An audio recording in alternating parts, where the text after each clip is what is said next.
नमस्कार, फाइटर समाचार में आपका स्वागत है। पेश है आज 10 अक्टूबर दोपहर 3 बजे राजस्थान की खास खबरें। प्रदेश के सबसे बड़े सवाई मानसिंह अस्पताल में भ्रष्टाचार निरोधक ब्यूरो की टीम ने बड़ी कार्रवाई की है। एसीबी ने न्यूरो सर्जरी विभाग के एचओडी और एसएमएस मेडिकल कॉलेज के additional principal doctor Manish Agarwal को 1 लाख रुपए की रिश्वत लेते हुए रंगे हाथों गिरफ्तार किया है। एसीबी की टीम जब कार्रवाई करने पहुंची तो डॉक्टर मनीष के कर्मचारी जगत ने रिश्वत की रकम घर के पास एक खाली प्लॉट में फेंक दी। पुलिस ने डॉक्टर के कर्मचारी जगत को भी गिरफ्तार कर रिश्वत की रकम को प्लॉट से बरामद कर लिया। Doctor Manish Agarwal organ transplant program के प्रभारी के रूप में भी कार्यरत हैं। डॉक्टर अग्रवाल मेडिकल कॉलेज में स्टोर का महत्वपूर्ण वित्तीय काम भी देख रहे हैं। कॉलेज और उससे जुड़े सभी अस्पतालों की बड़ी खरीद के निर्णय लेने में उनकी अहम भूमिका है। पूर्व सीएम वसुंधरा राजे का कांग्रेस प्रदेश अध्यक्ष गोविंद सिंह डोटासरा ने बीकानेर के नाल एयरपोर्ट पर 20 मिनट तक इंतजार किया। राजे के पहुंचने पर डोटासरा बोले, मैं जाने वाला था, आपके आने की सूचना लगी तो रुका। पूर्व सीएम बोली, ये अच्छा किया। इस दौरान मौके पर मौजूद रहे बीकानेर शहर कांग्रेस अध्यक्ष यशपाल गहलोत ने बताया कि वसुंधरा राजे और डोटासरा रामेश्वरम डूडी के निधन पर शोक जताने बीकानेर पहुंचे थे। इस दौरान डोटासरा प्रदेश प्रभारी सुखजिंदर सिंह रंधावा को नाल एयरपोर्ट तक छोड़ने गए थे। ऐसे में जब उन्हें मालूम चला कि वसुंधरा राजे भी एयरपोर्ट पर पहुंचने वाली हैं तो वे वहीं रुक गए। गहलोत ने बताया कि जब वसुंधरा वहां पहुंची तो डोटासरा ने उनका स्वागत किया। कहा, मैं तो जा रहा था लेकिन आपके आने की सूचना मिली तो आपका स्वागत करने के लिए रुक गया।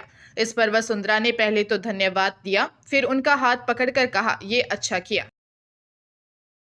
राजस्थान सरकार अब नई और लग्जरी एसयूवी में सफर करेगी। मंत्रियों की लगातार मांग के बाद मुख्यमंत्री भजनलाल शर्मा ने 41 नई गाड़ियों की खरीद को हरी झंडी दे दी है। इन पर लगभग 14 करोड़ रुपए खर्च होंगे। सूत्रों के अनुसार इनमें से 35 गाड़ियों की खरीद प्रक्रिया शुरू हो चुकी है। सभी वाहन ऑटोमेटिक होंगे। इन गाड़ियों की कीमत बाजार में 55 लाख तक है, जो सरकार टैक्स छूट के बाद करीब 35 से 45 लाख रुपए में मिलेगी। भाजपा सरकार के गठन के बाद से ही मंत्रियों ने नई गाड़ियों की मांग उठाई थी। सामान्य प्रशासन विभाग ने खरीद प्रक्रिया शुरू की और वित्त विभाग ने सहमति दी। हालांकि कुछ समय पहले मुख्यमंत्री ने फाइल बिना हस्ताक्षर के लौटा दी थी, लेकिन पिछले माह फाइल फिर से आगे बढ़ी और इस बार तुरंत मंजूरी दे दी गई। माना जा रहा है कि दिवाली या नवंबर तक ये गाड़ियां सरकार के बेड़े में शामिल हो जाएंगी। उत्तराखंड में आपदा के कहर और मौसम की दुश्वारियों के बीच केदारनाथ की यात्रा में इस वर्ष दर्शनार्थियों का नया रिकॉर्ड बन गया है। इस साल अभी तक धाम में दर्शनार्थियों की संख्या 16,55,000 के पार हो गई है।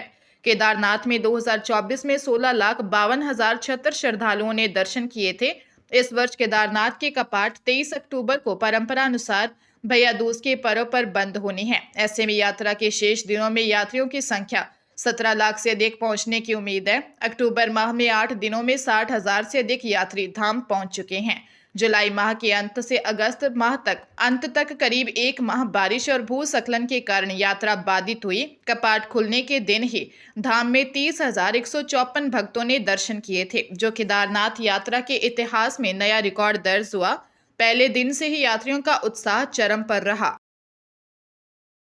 प्रदेश में 11,000 से ज्यादा पंचायतों में कार्यकाल पूरा कर चुके सरपंच और पूर्व पंच मिलकर अब गांवों में पट्टे बांटेंगे। पंच सरपंचों के पट्टे बांटने को लेकर पंचायती राज आयुक्त और सचिव जोगाराम ने सभी जिला परिषदों को चिट्ठी जारी की है। सरकार ने गांव और शहरों के लिए अभियान चला रखा है। इन अभियानों में भी पट्टे बांटे जा रहे हैं। प्रदेश के अधिकांश ग्राम पंचायतों का कार्यकाल पूरा होने के बाद मौजूदा सरपंचों को प्रशासक बनाया है।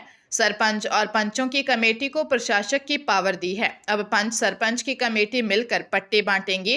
पंचायती राज आयुक्त से चिट्ठी में यह साफ किया है कि कार्यकाल पूरा हो चुके पंचायतों के सरपंच और पंचों की कमेटी मिलकर पट्टे बांट सकेंगे।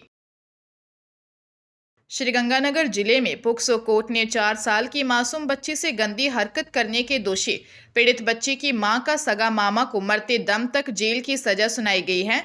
घटना 22 सितंबर 2024 को सूरतगढ़ शहर थाना क्षेत्र में दिन में हुई।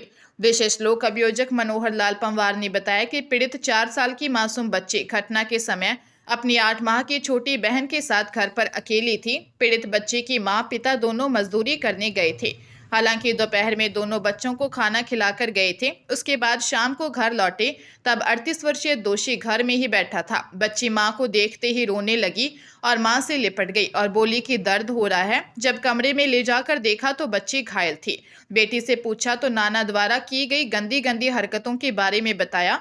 माता पिता बच्ची को अस्पताल ले गए। सूचना मिलते ही सूरतगढ़ सिटी पुलिस और सीओ सूरतगढ़ पहुंचे। पुलिस ने जांच के बाद आरोपी को गिरफ्तार किया था। जोधपुर एमबीएस यूनिवर्सिटी ने मार्क्स की बंदरबांट को अजीबोगरीब कारनामा किया है। बीए द्वितीय सेमेस्टर के रिजल्ट में स्टूडेंट्स को प्रैक्टिकल और सेशनल विषयों के 100 अंकों के 6 पेपरों में 105 से लेकर 137 तक अंक दे दिए गए। मार्कशीट देखकर स्टूडेंट्स भी भौचक्के रह गए। इसके बाद स्टूडेंट्स ने सोशल मीडिया पर अंक तालिकाएं शेयर कर दी। इसके बाद यूनिवर्सिटी प्रशासन ने आनन फानन में वेबसाइट से रिजल्ट हटाया। बीए द्वितीय सेमेस्टर के प्रैक्टिकल्स और सेशनल्स के प्रत्येक विषय में अधिकतम अंक 100 हैं।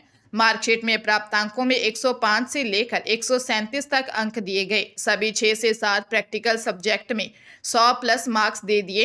वहीं इसी आधार पर ग्रेड और स्केल भी लिखी गई। प्रैक्टिकल्स एंड सेशनल्स का कुल योग 700 में से अलग दिखाया गया। यह सूचीबद्ध व्यक्तिगत अंकों के योग से मेल नहीं खाता। प्रदेश में अब बिना अनुमति के भूजल दोहन के लिए ट्यूबवेल और कुएं नहीं खोदे जा सकेंगे। भूजल दोहन के लिए राजस्थान भूजल प्राधिकरण से मंजूरी लेनी होगी। बिना अनुमति ट्यूबवेल खोदने वालों पर जुर्माना और जेल होगी। भूजल दोहन के नियमों की पहली बार अवहेलना पर 50,000 रुपये का और दोबारा अवहेलना पर 6 माह जेल और 1 लाख तक का जुर्माना होगा। राज्यपाल हरिभाऊ बागड़े ने भूजल प्राधिकरण विधेयक को मंजूरी दे दी है। अब प्रदेश में भूजल दोहन पर निगरानी के लिए राजस्थान भूजल प्राधिकरण का गठन किया गया है। हालांकि लोक हित यानी कृषि व घरेलू पानी के लिए ट्यूबवेल खोदने व पानी निकालने के लिए लाइसेंस व एनओसी की जरूरत नहीं रहेगी। प्राधिकरण में 2 विधायकों सहित 11 सदस्य रहेंगे। प्राधिकरण भूजल के सभी उपयोग के लिए एक टैरिफ की सिफारिश करेगा। हर जिले में मॉनिटरिंग कमेटी रहेगी। हरियाणा के करनाल जिले के सेक्टर 9 स्थित सारा ज्वेलर्स के मालिक के घर में डकैती की वारदात से हड़कंप मच गया।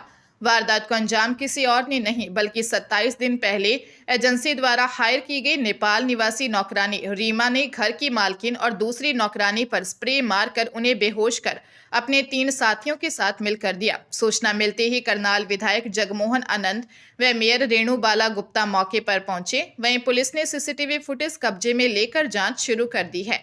एसपी गंगाराम पूनिया ने बताया कि जल्द ही आरोपी गिरफ्त में होंगे। आरोपियों को पकड़ने के लिए कई टीमें गठित कर दी हैं। सेक्टर 9 पुलिस चौकी प्रभारी सब इंस्पेक्टर ऋषिपाल ने बताया कि नेपाल मूल की नौकरानी रीमा इस वारदात की मुख्य साजिश करता है और वारदात के बाद वह अपने साथियों के साथ फरार हो गई है। दौसा जिले के भांडारेस दौसा लालसर सड़क मार्ग पर ढाणी बाग पर लोडिंग टेम्पो और बाइक की आमने सामने की भिड़ंत में पति पत्नी और बेटी की मौत हो गई। पुत्र गंभीर घायल हो गया। बाइक सवार परिवार के साथ गोठड़ा से दौसा की ओर जा रहे थे। लोडिंग टेम्पो दौसा से सराय की ओर जा रहा था। मृतक के चाचा गिराज प्रसाद योगी ने बताया कि महेंद्र कुमार बच्ची को दवा दिलाने के लिए घर से निकला था। सदर थानाधिकारी हनुमान सहाय ने बताया कि बाइक सवार 36 वर्षीय महेंद्र योगी, 33 वर्षीय नरंगी देवी पत्नी महेंद्र कुमार योगी और पुत्री 4 वर्षीय शिवानी उर्फ किट्टू योगी निवासी गोठड़ा की मौत हो गई। गंभीर घायल पुत्र 3 वर्षीय यश योगी को जयपुर रेफर किया गया है।